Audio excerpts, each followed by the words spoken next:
So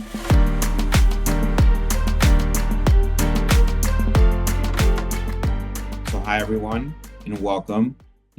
Very much thankful for you joining us today for part three of MasterCard's Practical AI for Small Business webinar series. I can't believe this is already part three, but this series is all about giving you practical, tactical tools to really help you grow your business using AI without needing to be a technical expert. At MasterCard, our goal is to really put the wind at your back. And we know small businesses are being tasked to do now more than ever. This series is part of Mastercard's Digital Doors, our program designed to help small businesses like yours, get online, stay protected, and thrive in today's digital economy. We have access to best-in-class tools, resources, and education to really help you get started. Today's session is all about sales and lead generation. So how you can use AI to find the right customers, follow up more efficiently, and close more deals.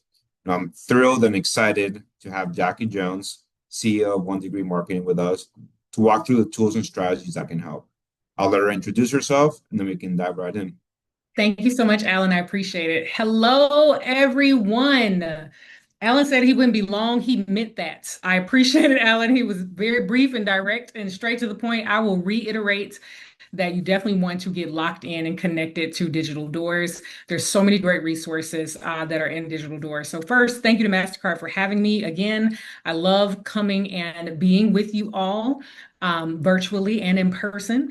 I want to say, let me start by saying, number one, if you are chatting and it says two hosts and panelists, change that to everyone so that this conversation is open to everyone. All of us want to be able to engage with you, people who have attended, other attendees, as well as us. So someone actually said Digital Doors question mark. So if you are not aware of what Digital Doors is, MasterCard houses this space to help make sure that small businesses have the resources that they need to make sure that their business can be in a digital space so they can operate and do business in a digital place. So Digital Doors, like boom, open it up and you can do business. And so there are lots of resources. There's a marketing hub. There are all kinds of things in there. There are recordings from prior events that you can go to. And I'll ask Alan to drop the link to that in the chat while I'm running my mouth. You should definitely lock in. Trust me. Okay. Amber's there. There you go.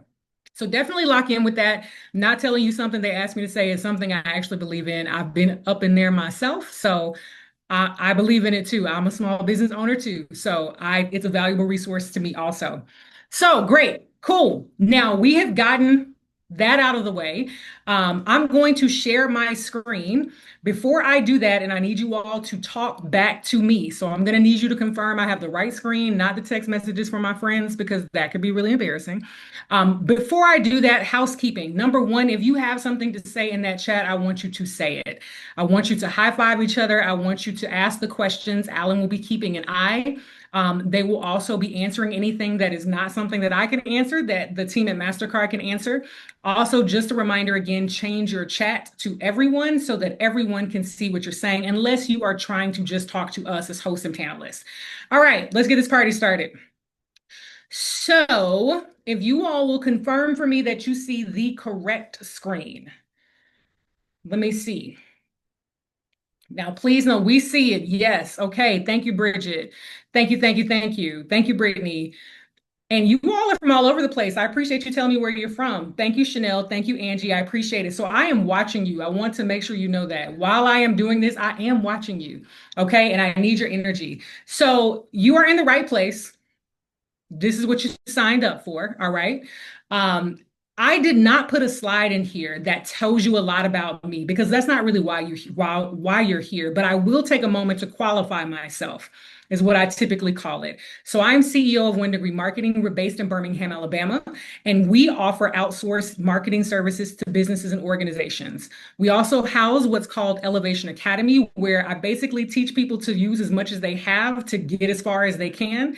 And then when they have more money than time, then maybe they're ready to outsource. But there's so many of us who are not ready for that. That's what Elevation Academy is about. I have been doing this particular business is 11 years old. I've only been doing it well for 6, if you ask me, as far as running it goes. But I've been doing this professionally for over 15 years. So I know what I'm doing, I promise. All right.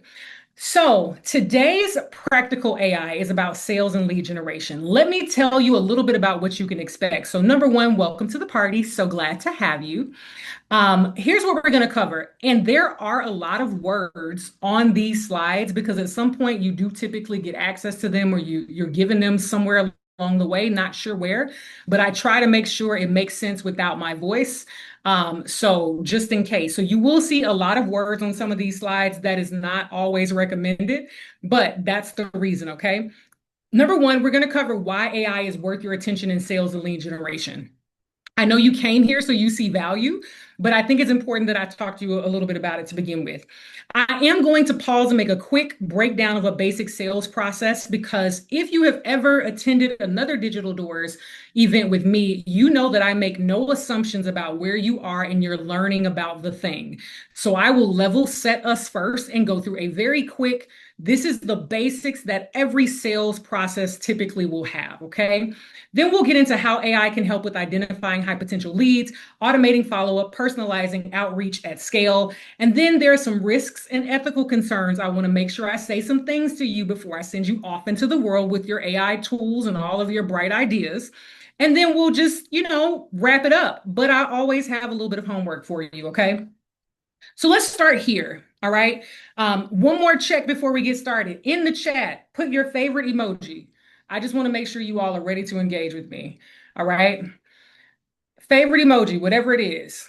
Okay. Bridget with the love, right? A lot of laughing. I love that. A lot of celebration. I like the energy. A cactus. I didn't see that coming, but I love it. Great. All of you all who have hosts and panelists, change it to everyone because that's like half of you. So make sure you change your chat to everyone and not just hosts and panelists. All right. So here we go. Why AI matters for small business, and that should say marketing. It says marketing, but it should say lead generation. Sorry about that. I'll change it before you get the slides. Number one is that we're right here. Okay.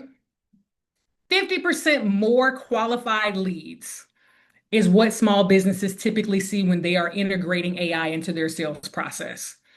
50% more qualified leads. And we'll talk about what that is in a moment. But out of those 50% more qualified leads, small businesses also say that they see 20 to 30% higher conversion rates compared to people who do not use AI in their process. So we're talking about a lot of opportunity and closing a gap here for what you could be doing if you integrate some AI into your process. Now that looks different for everyone, and so those results are different for everyone, but this is what small business owners are reporting. Also, down here, 78% of small business owners report having major time savings. Now, I don't know about you, but I don't have a lot of time. When you are a small business owner, you are the CEO and the janitor, is what I always tell people. Not only are you the visionary for the business, you probably built it on your own skill set or something that you do, something that you're passionate about. And when you sit down to do work, it's not marketing, it's not sales, it is the thing that you created the business for. And if you feel me and you don't have any quote extra time, please let me know in the chat. I am not alone. All right. When we go to work, we are not focused on what is my sales process, what is my marketing. That's not always the case, right? We're there to do the job of the thing that we decided to create the business for. You are not alone in that. I want you to know that. If you're looking to save some time, AI can definitely be a benefit to you. And we'll get into that. Now, here's why you really should care. Number one, if you are a small team, you have limited time, right? And AI helps you to do more with less. All of us need that really badly. We all need to be able to maximize our efforts, maximize our time, maximize our resources. So it's extremely important that we see that as a benefit, literally number one, okay? Also, it automates repeatable tasks so you can focus on relationship building. Some parts of your sales process are things that are going to happen over and over and over and over again. You don't have to do them yourself over and over and over again. AI can help you with that. That's another reason why you should care. Also, AI gives you insights that usually in prior times, only larger businesses had access to certain information, certain data, or how they analyze the data. AI, to that last point down here, really does help to level the playing field in a very crowded digital space, both in analytics and how you are using your technologies, the information you can gather about your audiences, and being able to show up so much better, just like some of the larger organizations and businesses can. So, for those reasons, if not more, all of us as small business owners really should be locked into AI for this process. All right, so let's go ahead and jump right into just a very, very simple and basic what is a sales process typically? So let's start with a basic definition. Now, again, I want to remind you that if you don't have a sales process, or I want to say to you, if you don't have a sales process already, and this is my disclaimer, it will likely come up a bunch of times throughout this time.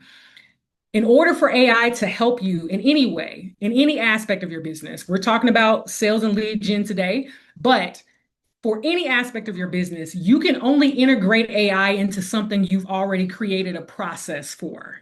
Okay. If you are looking to save time, even save money to be more efficient, all of those things, you are using AI to plug in some places, but you have got to already have some level of process. Now, if you're like me, that process is very loose, right? It is very whatever you felt like that week. If you're like me, some weeks is one thing, other weeks you're changing your mind. It looks a little different. You're going to try a different approach, and that's fine. But we got to have something basic. So the simple definition here, right, is sales is a structured, repeatable system that guides a sales team through each step of converting a lead into a customer. Very simple definition. There are typically about 5 steps in every one sales process. 5 simple stages. Now, what people do in these stages varies, right? Depending on the size of your organization, the size of your team, this may look different for different people. The first step typically is that you're going to attract leads. You're getting as much attention as you possibly can. This is a place where people like myself who run marketing firms, for people who need brand awareness, they're making all the noise, whether it's digital platforms or it's billboards or it's flyers.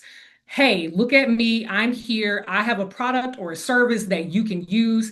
That's the first stage of that sales process. Attract the people to you. Anybody, is there a lighthouse emoji? If y'all can find one, put that in the chat for me. You're attracting people. You're like, hey, I am here. That's the first step because you cannot sell to people who do not know you exist, right? Okay. The second stage typically is that you are qualifying your leads. And what this means is, does the attention match the target market? Are you getting the attention of the people but are they qualified? A flashlight. Thank you. There we go. I'll take that as well. Yes. I love that. Thank you. No lighthouse, though. That's crazy. All right. You want to qualify your leads. Not only do we want to make sure that we're getting the attention of the right people, but also we want to make sure that they can afford or they are in the place of business or whatever the qualification is that typically your audience needs to meet in order for them to say yes. This is the place where this is the stage where you qualify them, right? So it's like, yes, having a bunch of attention is great. Wonderful. You're popular.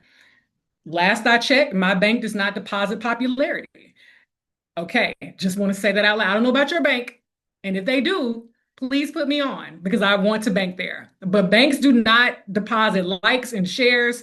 They deposit actual money from qualified leads, right? So we want to make sure that in our sales process, not only are we attracting people, but then we're also moving to qualify them. They have the right budgets, they have the right mindsets, they have the right internal things. For me, that's a big thing. I want to do outsource marketing for everyone, but not everyone's internal makeup can handle that, right? They're not all ready for that. So they're not qualified, even if they have the money. And that was a hard lesson for me, but that's a story for another time. The third stage typically is that you are nurturing and following up, right? We have determined that this lead is qualified. They check all our boxes. They got the money, they got the support, they have the time and business, they have the resources, whatever that is for you in your organization. But now we got to date them a little bit, right? Like we need to nurture that. We need to make sure that we are courting the qualified. wanted to follow up. How are things with you? And there's a lot of relationship building here. Now, sales, I always tell people sales is the polo wearing version of marketing who wears a button up, right? Pretty much two sides of the same coin. In sales, relationship building is a huge deal.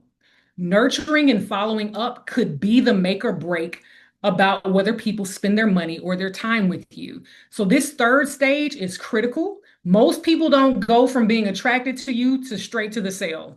Even if it's quick, they go through all the stages. Okay. After we have attracted, qualified, nurtured, and followed up, then we start asking for money, right?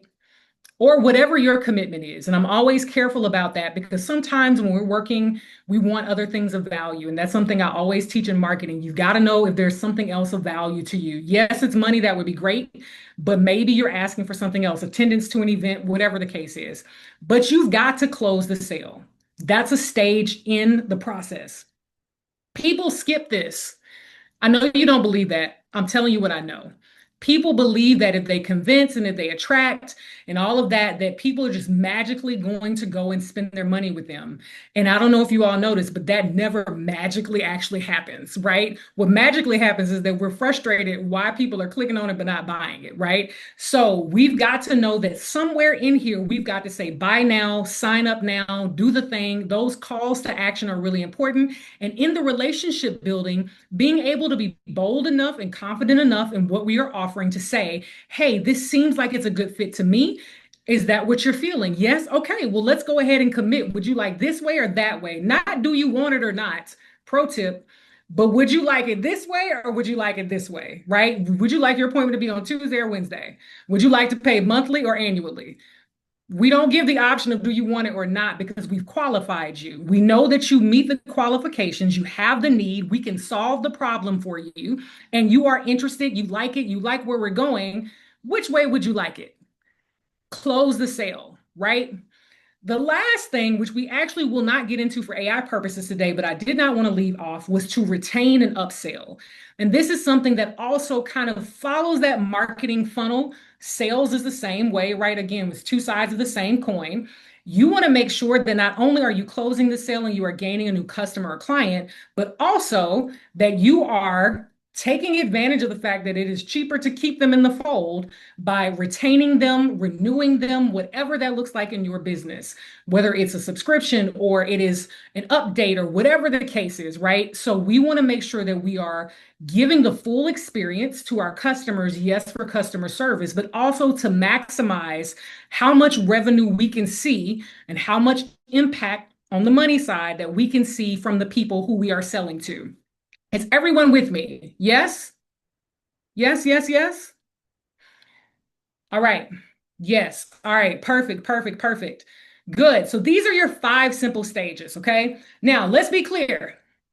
Let me go ahead and tell you where small businesses typically drop the ball.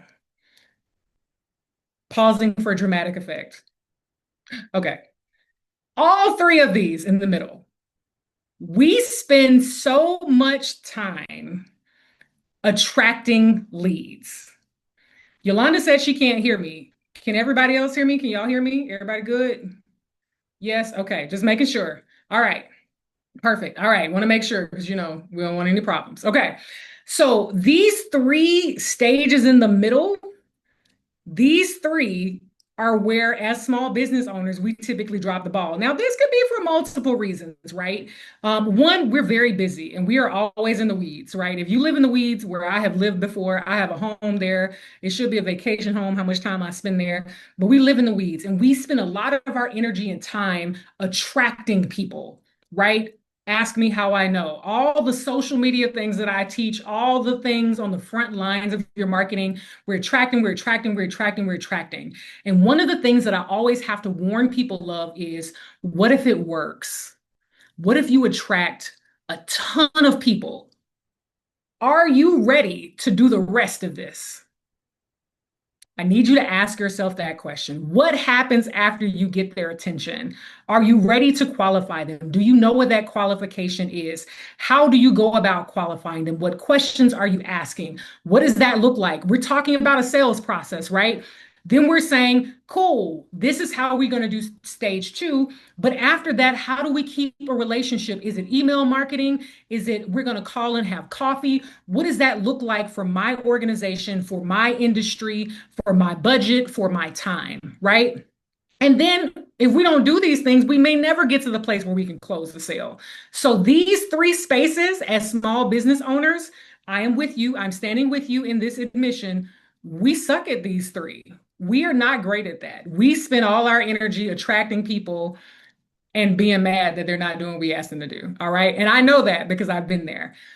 Here is the level set for us, okay? Every one of you now I know knows the five simple stages to a sales process, whether you've built it or not, right? So if you are hearing this and you're like, ooh, Jacqui, I have not even begun to create a process, that's okay.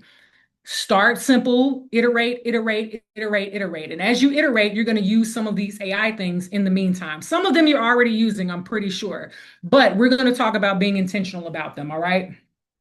So, first, let's talk about identifying high potential leads. Now, AI helps you spot the right people faster, and there are a few ways that that happens, right? So, I'll go ahead and tell you in format. Every one of these sections, there's three kind of major sections. It's going to give you how AI helps, best practices for it, and then I'm going to give you some resources, okay? If you are watching this on a computer screen, laptop screen, you can snap all the pictures you want. If my mouth is wide open when you share it, please put a smiley face over there if I look crazy. But if I look cute, tag me, okay? All right, glad we had that talk. All right, now, how AI helps. First of all, AI can analyze data better than you, right? If you're a great statistician, I'm so sorry to offend you, but AI probably has you beat. Engagement on your social media platforms, website visitors, buying behaviors, you can use that data to predict buyer interest. So if you went into even OpenAI and said, here's the numbers. What are these people going to do next? This is the information that I've gathered. What do we think they're likely to do next? Do you think they would be interested in a product that describe your product, right? AI helps you analyze data to predict buyer interest. That's helpful for you because as you try to identify and qualify leads, you have more information to work with that says these types of people typically are going to be interested in this product or service. Now, on the other side of that, you may learn that who you think is your customer is not what the data is telling you. And AI can also help you course correct in your idea of what is happening. That's one way it helps. Another way is that it saves you time by focusing on warm leads. And I'm going to get to the how to. But if you are currently using some type of CRM system, and I'll dig into that just a little bit in a second, then you are able to say, here are the people who have responded to my emails. Here are the people who have, or this many people, people who attended the event, whatever frame you want to put that in, it helps you understand that there are some warm leads and there are some cold leads. It can save you time by helping you to focus on those people who are already in motion in your sales process. That's another way that it can help. AI also does a really good job of finding patterns that you cannot see manually. Again, this becomes a dump of information. Now, what I'm going to get to and have to say on the next slide, and I'll go ahead and tell you now, is that AI cannot help you if you don't have any information to begin with for qualifying your leads. Okay, let me say that again and make sure I'm clear. If you currently have no leads, then it's difficult for it to analyze data that you don't currently have. Well, Jacqui, then why am I here? Don't worry, I got you.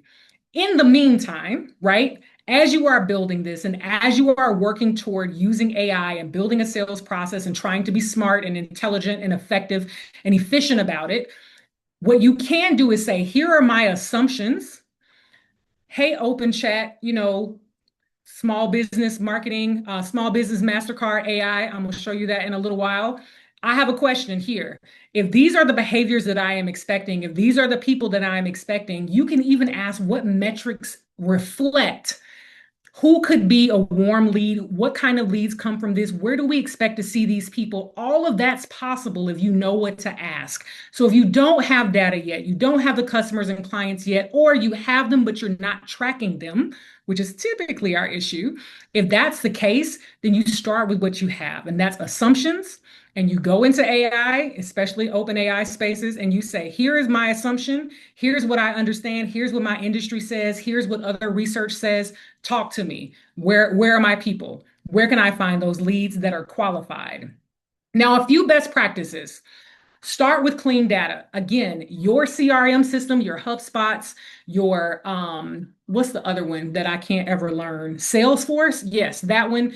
All of those types of spaces where you are housing customer information. You can use that data, right? You have those people's names, you have how often maybe they've opened emails, you have how often, whether they're marketing emails or personal one-to-one emails. That information is housed in a CRM system. You can use that data, website visitors. You can use that data, people who have signed up for an email list. You can use that data, whether they sign up for your email list and then they opened it or not. You can use that data, past customer profiles to help inform who have been great customers to you in the past. You can use that data. So start with clean data. Start with what you have. And again, if you don't have that right now, I just encourage you to don't be bothered by that. Just start figuring out how you're going to start tracking your people, keeping up with information and metrics that matter to you, and we're going to do better going forward, okay? The other thing that we do as a best practice is to combine human insight and AI suggestions. Now, I'm going to sip my coffee when I say this.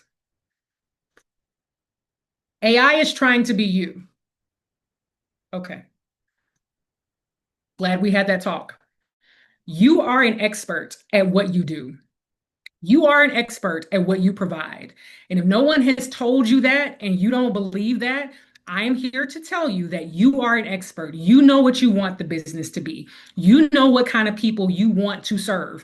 You know that. You know what visions you have. You know what things you would like to try. So we want to combine your experience and your relationship building and your frequently asked questions and the challenges that you've had. We want to combine your irreplaceable, valuable human insight with AI suggestions. We need both things. And I'm not sure how often you hear that in a training about AI, but I need to remind you that AI is trying to be you. So we cannot remove the human insight aspect of it. We need you in this process in order for it to work well. We need you. So even if you don't have that data from starting with clean data, you do have experience. You do have conversations that you've had, times that you faced challenges, times that you couldn't overcome the sale, times that you realize, oh, people who make $250,000, they qualify financially, but they also probably not need to have any kids. Whatever the case is, right? You have that experience. Best practice is to dump in your human insight in an effort to combine that with any data that you have in order for you to get great results. Everybody understand that? I almost want everybody in the chat to just say, I am valuable. I just really need you to know that in a world of evolving AI, you are very valuable to this process, okay? All right. Yes, Erica, you are valuable. 100%. Okay. So the other best practice I want to share with you, and yes, listen, I'm just going to pause and let y'all see the chat fill up with I am valuable because it is so good to me right now. I don't know about y'all. It's one of those things that I'm enjoying reading. I love it. And if you haven't said it in a while, and I dare you to say it out loud. I can't hear you, but you can hear you. Say it out loud, all right? So come on, Bridget. Yes, keep them going. Y'all, I'm gonna move on. Here we go. All right. I'm just really loving that in the chat right now. All right. Another best practice is we want to focus on leads with signs of readiness, right? I love the exclamation point, Lakeisha. Here for it. Downloads, clicks, page visits, things that show you that they have engaged in the process. Now, you may say to me, well, Jacqui, is that enough to show readiness? Yes, because you're a consumer. You don't click on everything that comes your way. You know you don't. You barely click on your friend's stuff on your timeline. So you know, as a consumer, you don't click on things. So if there is a brand engaging with you and they can see that not only are you on the email list, but you opened the email and you clicked in two places, and you pretty much do that every time we send an email, there is a readiness that you can assume is there. They are looking, they're trying to evaluate whether this is a good idea or not. Something is happening, right? So you can use clicks, you can use downloads, when you're getting those email address, you can say, hey, they took a step that tells me that they are more than just aware, they are interested. There's a difference there. Just because they're on an email list doesn't necessarily mean that they're a qualified lead. It could just be that they're interested and nosy, right? Doesn't necessarily mean that like they want to be aware, but they're not really ready to go down that road with you. But those people who are clicking when you make an offer, when you offer a discount, when you say, "Hey, I got something free for you," or a download or whatever, and they are consistently clicking, there is a level of readiness that you can assume. Those are the people who and the types of behaviors that you are looking to give to AI to say, hey, typically these are the things that I see where people are moving around. This person is downloaded, or this many people are downloading, or these are things that I see from prior customers. This is what's happening. Tell me what I need to know. It's a beautiful, beautiful, beautiful thing. Pro tip. Now, you're doing this process, right? And from that, and I'll give you kind of a scenario. Let's say that you get in like a Chat GPT or MasterCard's AI system, and you say, hey, I find that when I go through a sales process with someone, typically they tell me that they did join the email list, they did download these things, they are following me on social, they did subscribe to my YouTube channel. There are all these things that are in place. What I want to do is build something that kind of is a checklist where I can see if they meet these levels of readiness before I reach out to them. And it's like, cool. Here is a way for you to look at that to say, hey, did they do this? And if they do 75% of these things, they're probably ready to hear from you. Cool. So let's say you do that. You take that step. You're like, great idea, Jacqui. I'm doing that tonight. After you stop running your mouth, I am doing it. Then you run it through that and you say, cool, Jacqui meets some of these qualifications, or you put my information from your Constant Contact or your MailChimp or whatever you're using. And AI is like, yes, reach out, tell her that you see her. Don't, it won't tell you that. It'll tell you, hey, tell her we want to talk. Let's set a time, whatever the case is. Your job is to go back into where that data came from and make sure there are no mistakes. Because if you reach out to me and I haven't clicked on anything, if you reach out to me and I was like, I only signed up because you gave me 25% off, I'm not that interested. You want to make sure that you're validating the data that you're given, the suggestions that you're giving, anything that you can verify before you reach out to individuals. Don't just rely on AI because, again, your human insight, even your discernment about it is very, very valuable to this process. So I want to make sure you do that. Go back and validate. Here come the pictures. Did you get it? Okay. So tools and resources. These are things I'm not going to pull up and show you, but I did want to give you some places to go. Apollo.io, if you're business to business, prospecting and scoring, this is a great system that you can work in. Now, let me make my disclaimer about making suggestions to you and giving you resources. Number one, everything costs money. Jacqui did not say go spend all your money on Apollo.io or Clay.run. I did not tell you to do that. I told you to go look at it, see if it could work for your business. If it costs $1 million and you go bankrupt trying to get, I didn't say that, right? I just want you to know this is a resource. Everybody typically has a free trial, or call us or reach out to us if you want to demo that kind of thing. So go in, do your own due diligence to see if it could work in your business. But business to business prospecting and scoring for Apollo, Clay automates prospect research. These are tools that typically small businesses do not have thorough access to. We've been out here winging it. Meanwhile, there are algorithms and code that will do these things for us. So check those two out. This third block is important because it is lower hanging fruit, right? You have your Chat GPT. Again, you can use something like MasterCard Small Business AI and a simple spreadsheet. It doesn't have to be that you go and spend a ton of money. That is the point here. Generate lead summaries from website data. Export your web analytics, export your email analytics, export those things. You can drop a whole CSV file in a lot of OpenAI spaces. Do it. It will read it. It will tell you. If you don't know how to read that, you should learn it. But if you don't, you can just drop it in there. It's like a little cheat code.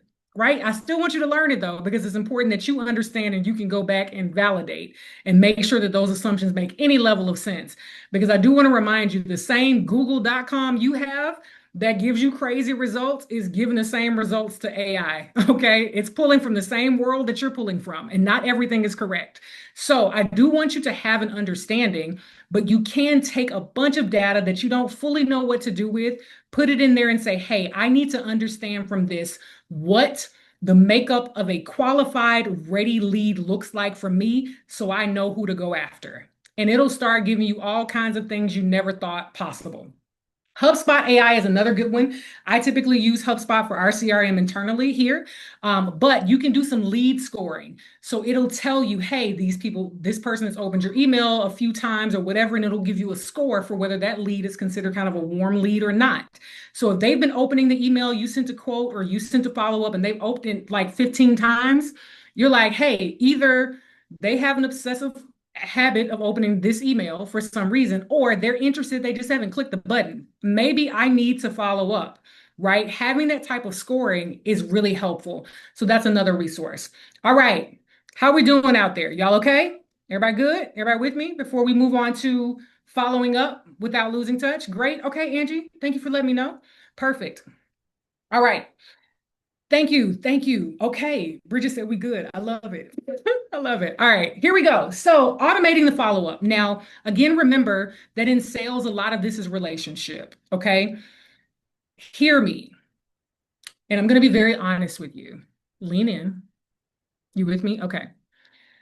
I have no clue how my company has gotten as much business as it has outside of relationship. I'm just being very honest with you. Follow up, relationship building, and nurturing. And sometimes it wasn't even on purpose, right? So I'm just going to be honest with you. This particular stage is so critical for, so if you're a service provider, especially, and it also can be the case for retail, but service providers, especially, your follow up, your nurturing, and if it's a large, sometimes it's large purchases on the retail side, right? That relationship follow up, I care about you, I'm tuned into you, I want to talk to you, I want your time and attention is so important. So here's why, here's the follow up is where deals are either won or lost because sometimes you're doing it great, other times you suck at it. Sometimes it's both in the same day, right? AI helps you send timely messages without manual tracking. So hear me, okay? In all the resources that we have for CRM, for all of these platforms that we have, you can schedule, and this is as simple as, and this is one of the things I was telling someone earlier is that we use a lot of AI, but we don't call it AI. If you are using Google, Gmail, right?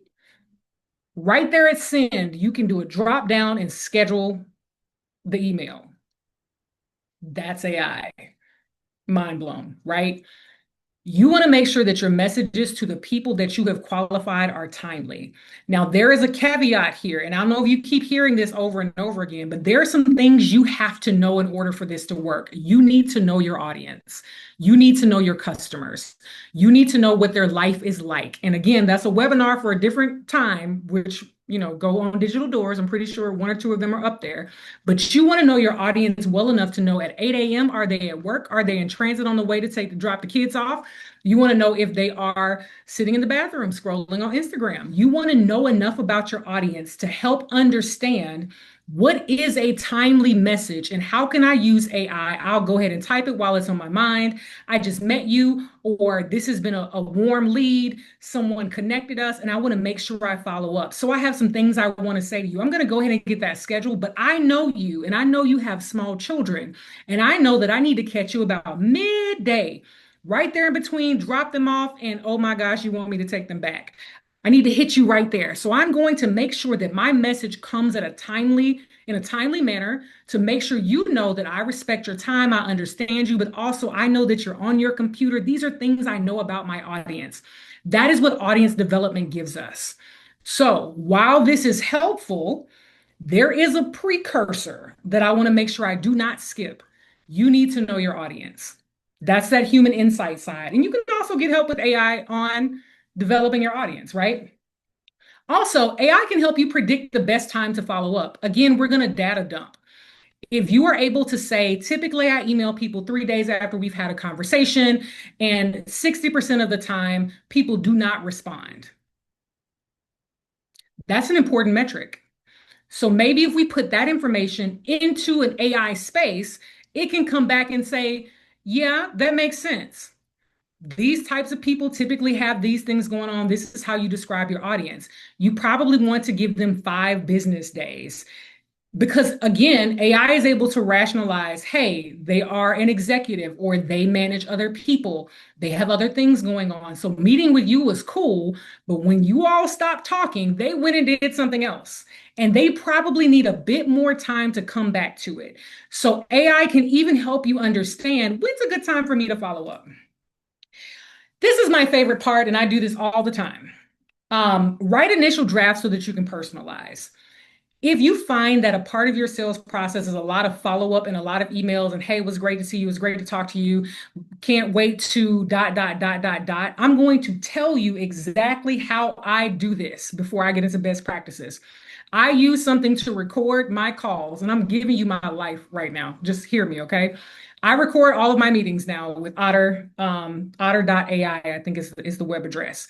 And what I typically will do is don't tell the people that I meet with, okay?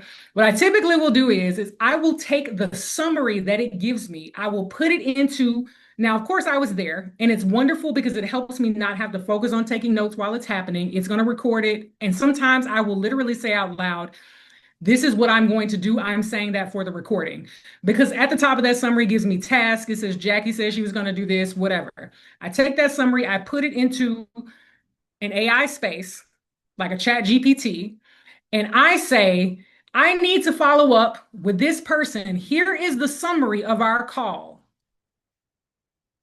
Draft an email for me that is personal. I give it tone, I give it all kinds of things. And if I'm in the same thread, I may say, this person qualifies as a warm lead.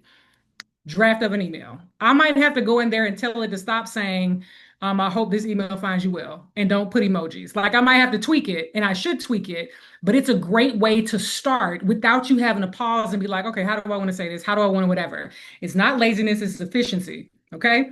Best practices use workflows that match your customer journey stages. Whatever you've decided is your customer's journey dealing with your brand, that is what this process should look like. We meet here, you do this, you have to have decided what that is. In your AI process, you can say, here are my 5 stages. Here's what we typically do. This person is here. I need you to give me an email, a template, whatever the case is, to help me be able to more quickly respond. Because whether you want to be honest or not, sometimes it's not people not wanting to engage with us and follow up and nurture. It takes us too long. I have that problem because life happens a lot when you run a business, right? So email sequence is based on real life. Also, it can help you keep your tone warm and helpful. You can use that AI again to draft follow-up. Sometimes you have to say, yeah, that's a little too personal. Or I had a great rapport with this person. You can be silly. Or yes, emojis are acceptable. That's based on the experience that you had. So we're going to use AI to make that make sense for the follow-up. Also, we want to personalize the first line or subject line. Now, if you're doing mass emails, you want to make sure that you're using those merge fields like first name, last name. And sometimes, depending on where you're doing this, you might have a merge field that says last action taken or last step taken. So if there's something that can pull from, oh, we saw that you clicked on this, and I know we've all gotten those texts and emails from different brands, but you can use that to personalize to say, hey, automatically send an email in one day, 24 hours, if this person has clicked on this thing but not purchased. In the subject line, say their name, say what they clicked on, say that it's still on sale, whatever the case is. That's you using AI to automatically nurture that relationship without you having to do it. Then we're going to test and refine over time. Is this in the right order? Are we saying the right things at the right time? When we deal with people, and we're going to test our own real life experience, when we deal with people, is this typically the order that this goes in? If you find that it's a little off, you're going to tweak it, you're going to test it again, you're going to refine it, you're going to test it again, and you're going to keep on until it works smoothly. Tools, here we go. All right, you got your pictures? Right. Some people say Zapier, other people say Zapier. I'm not here to argue, okay? That platform is a great way for you to automate things that are happening. If you have not gone into this platform in the past, especially when it first kind of came out some years ago, and seen how specific you can be in a process, trigger after trigger after trigger after trigger. It can connect to CRM, to forms, to tools, to MailChimp, to Constant Contact. There are all these connections. And once a person triggers the thing to kick it off, it's on its own. All that follow up, all that making sure they go to the website, all that making sure they see you on social, all that can be triggered in something like I call a Zapier because they're called Zaps. Again, I'm not here to argue. Then you have things like your MailChimp and your ConvertKit. You can automate those nurturing sequences. If you say, hey, I'm going to have a training such as this one, and everyone who is registered right after this, we're going to send these 3 emails, one right after, so let's say 6:30 my time, one in one day to say, hey, we're so glad that you came. Here is the recording and here's the download. One 3 days after to go. We know you're still thinking about it. Don't forget, I'm giving you 25% off. All of those things can be automated, right? And then you have your chat GPT/copy.ai, any of that where you can draft that conversational follow-up. If you're doing one-to-one, I need you to live in this box right here. Live here. This is where you live now. Welcome. We'll send you a gift. This is where you live. You live in the here's who I'm talking to. Here's what they said they need. Here's what I can offer. Here's how they qualify as a lead. What am I saying to them? Right. Then you have things like Calendly. And again, I told you, you're doing some of this, I'm sure. Your Calendly, your emails, where you can automatically put in these. Here's some times for me to meet. And here's a confirmation. Here's where it sends you. Schedule those follow up. All of that's considered AI. So if you're saying, man, I have a Calendly account, I don't even use it. I'm talking to somebody on this call right now. She knows who she is. If you are one of those people who you have these tools available to you and you've been maybe even paying for them and not using them, they are also AI tools that you should bring into your process. Make sure that anywhere where it does not have to be you, you are replacing it with technology. Oh, right. That was hard to say out loud, but it's available for us. All right. All right, here we go. Personalization without burnout. When we're doing this at scale, AI can customize those messages based on, again, the names, behaviors, and purchase history. So if you are using your Constant Contacts, your MailChimps, any of the email marketing, you have those merge fields. Make sure that you're using them to be able to send one email to many people with different names, different behaviors, or different purchase history, different products, different whatever, if that's the type of industry that you're in. Then you want to make sure that, well, you'll find that AI will give you the opportunity to give it a personal feel, even though you only sent one email. Now, that's not as manipulative as it sounds, but it is one email, but you still want that personal feel. It also helps you test subject lines. So all of that A/B testing to see what works on who and when and what, all of that's available to you in those same platforms with your email marketing. So calls to action, if you don't know what CTAs are, calls to action and tone can all be tweaked, and you making sure that you're personalizing it without you going crazy, because the goal is to attract a lot of people, qualify them, but still give that personal relationship. Scaling is really hard when you're one person or a very small team. These types of things can help you with that. So best practices, use things like name, company, last action. I just mentioned that to you. Start with a genuine opener. Ask for multiple options, right? We talk about prompts. When you are doing an email, whether it's a mass email or a one-to-one email, tell whatever you're talking to. I call mine Charles, right? In real life, I really do call my OpenAI Charles. But I tell Charles, hey, this is the email I'm sending. Give me a few subject lines. Don't just give me one. No, no, no, no. I need some options, right? Do that. Start with something that's genuine because you still want it to feel like and be an extension of you. We don't just want to be out here being like, nope, you're talking to the robot, it has nothing to do with me. We want to make sure that we're doing that based on the person we're talking to and our own brand tone voice or individual tone and voice. Also, here's another best practice. Don't overdo this. And sometimes, I know I'm not supposed to say this, particularly when I'm encouraging you to use AI more, but sometimes your quick, what you thought of is better than what it came up with. Again, you are so valuable. Do not overdo it. If you feel like you've tried to prompt it a couple times and it's not working for the outreach and the follow-up, just start typing. Just be your authentic self. Or maybe you're not being your authentic self when you are saying it to the AI, right? Here's another thing that I do. I will type my version, it'll be all over the place. Grammar is crazy, right? I'm typing how I talk is real homegirl in there, right? I'm just like, yep. And I love talking to you. It was great. That was crazy. How, whatever. And I'm saying whatever. And at the end, I go, please make this professional, approachable, warm. It's like, please take it off the streets for me. Thank you. Right. So don't overdo it. Be your authentic self. And sometimes you have to offer that up.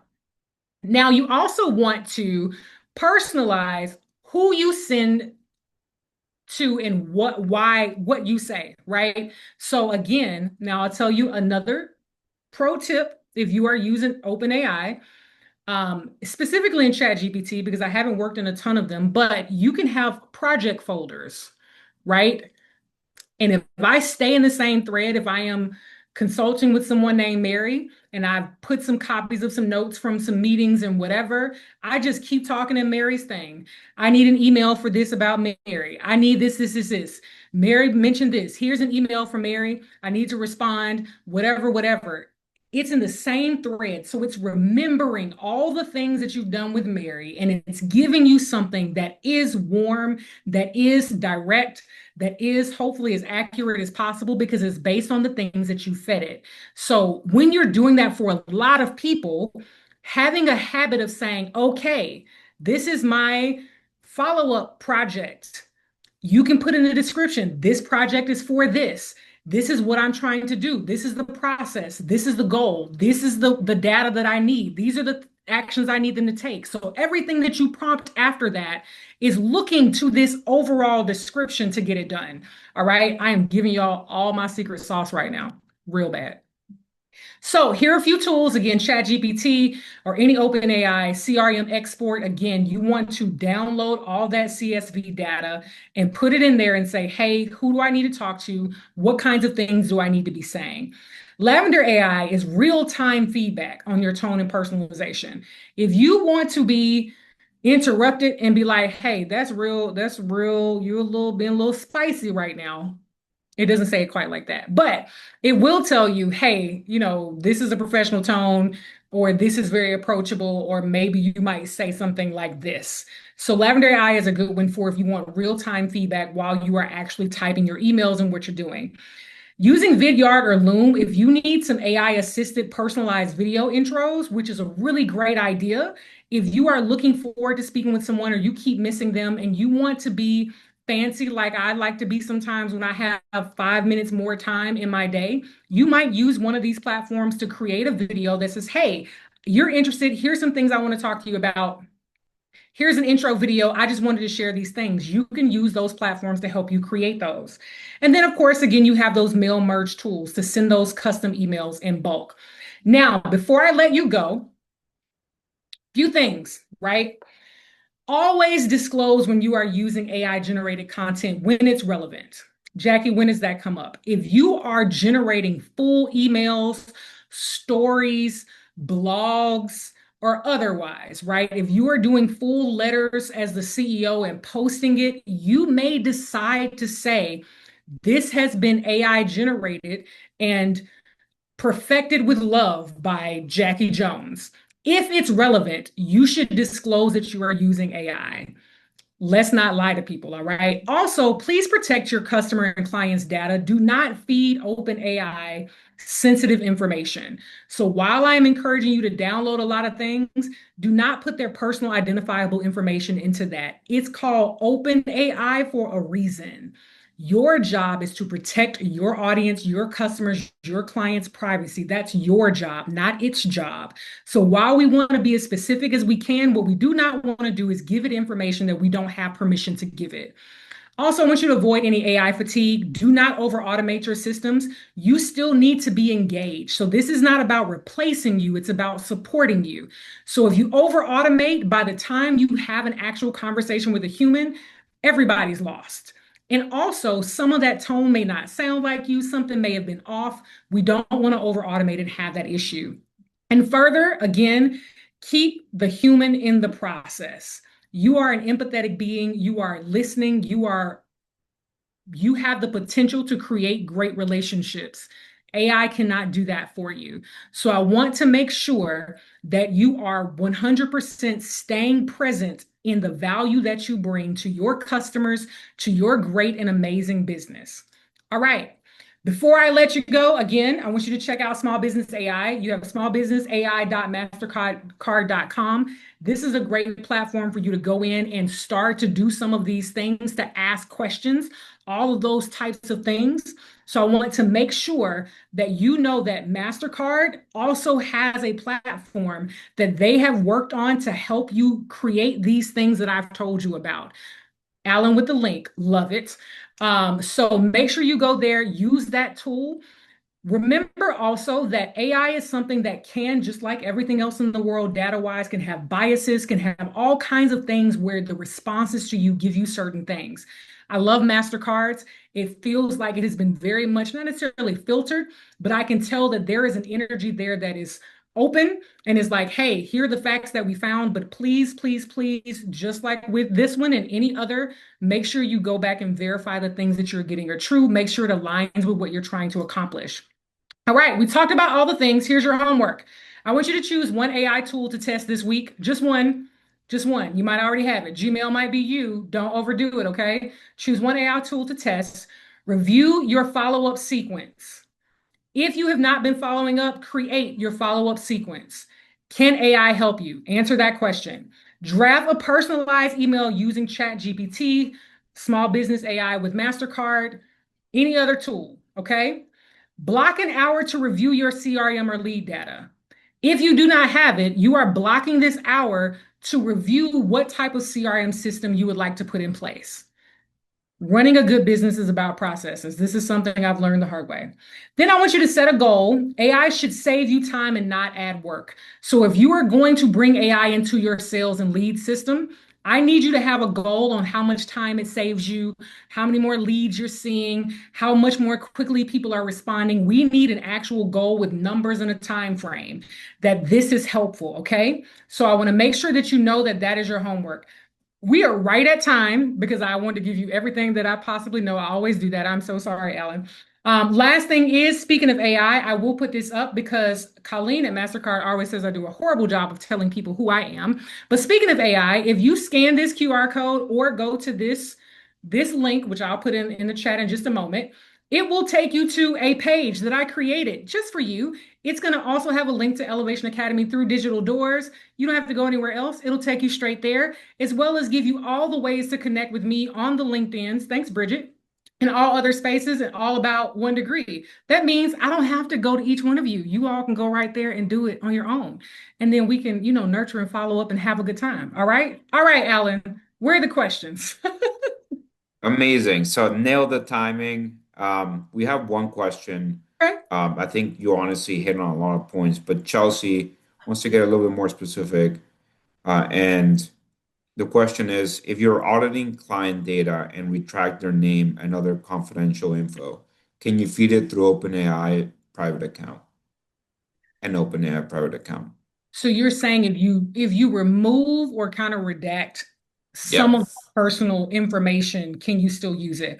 Well, here's the thing. If we're not putting names with the information, then you're fine, right? As long as you don't go in there and say, well, Jacqueline Jones, who lives in Birmingham, Alabama, who has this medical history and this many children living in this place and doing, as long as you're not connecting that to me as a person, then it's not personal identifiable information. It's just information.